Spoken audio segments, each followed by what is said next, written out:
Bonjour à tous, bienvenue dans ce 3e épisode de SOS Parole. Au cours de ce 3e épisode, nous allons nous intéresser à la notion de débit de parole. Le débit de parole est une clé pour intéresser les autres. En effet, un des ennemis les plus farouches de l'éloquence, c'est la monotonie, ce qui est finalement uniforme et sans saveur. John Fitzgerald Kennedy, célèbre président américain des années 60, était connu pour parler très vite. Il est même dans le livre Guinness des records du monde pour son débit de parole. Lors d'un discours en 1961, il a prononcé 327 mots en 1 minute seulement. C'est environ 3 fois plus rapide que le taux de conversation normal. En revanche, lors de son discours inaugural, JFK a remarquablement ralenti son taux de parole à 96 mots par minute, le plus lent des 60 dernières années de discours d'inauguration. JFK était un maître dans l'art du rythme, savoir quand exciter le public par une furieuse fureur de mots et quand tout ralentir pour mesurer soigneusement chaque mot, pour souligner le sens de son message. Dans la vie de tous les jours, l'art du rythme, le débit de parole peut être l'un de vos meilleurs outils. Le but ultime est de parler à un rythme de conversation. N'essayez pas de parler à un rythme complètement régulier en mesurant chaque mot uniformément. Cela pourrait sembler monotone et ennuyeux. En revanche, la combinaison de vitesses lente, rapide et moyenne rend votre discours plus engageant.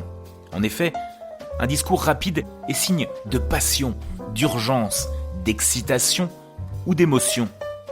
Un discours lent, en revanche, indiquera plutôt de l'importance, de la tristesse, de la confusion, du sérieux ou l'introduction de nouvelles idées. Lorsque vous parlez rapidement, au début c'est excitant pour le public, mais après 1 minute ou 2, cela cesse d'être stimulant et devient même écrasant. Lorsque vous parlez plus lentement, cela peut attirer l'attention du public et l'aider à traiter chaque mot, mais un discours entier à un rythme lent ennuiera très certainement votre audience. Le secret, c'est de mélanger. Gardez la majorité de votre discours dans la plage de conversation ordinaire, comme si vous parliez à quelqu'un. Puis, changez de rythme pour mettre en valeur les points de votre message et influencer les émotions de votre audience. Alors là, vous allez vous dire, comment savoir si vous parlez trop vite ou si vous parlez trop lentement ? Alors que dans votre tête, vous pourriez penser que votre rythme est parfait, en réalité, vous pourriez être hors de propos. C'est là que la découverte de votre taux de parole pourrait être utile. Vous pouvez d'ailleurs demander à vos proches s'ils trouvent que vous parlez trop vite. Ne vous inquiétez pas, vous n'avez pas besoin de subir le jugement de vos proches puisque le taux de parole est simplement la vitesse à laquelle vous parlez. Il est calculé en nombre de mots prononcés en 1 minute. Vous pouvez tenter de lire une page d'un livre par exemple ou d'un magazine pour découvrir combien de mots vous placez en 1 minute. Un débit considéré comme lent est de moins de 110 mots par minute. Un rythme conversationnel oscille entre 120 et 150 mots par minute. Un débit rapide atteindra les plus de 160 mots par minute. Par exemple, les animateurs de radio ou les podcasteurs parlent à 150-160 mots par minute. Pour ce podcast, je ralentis mon débit de parole afin que vous compreniez le message.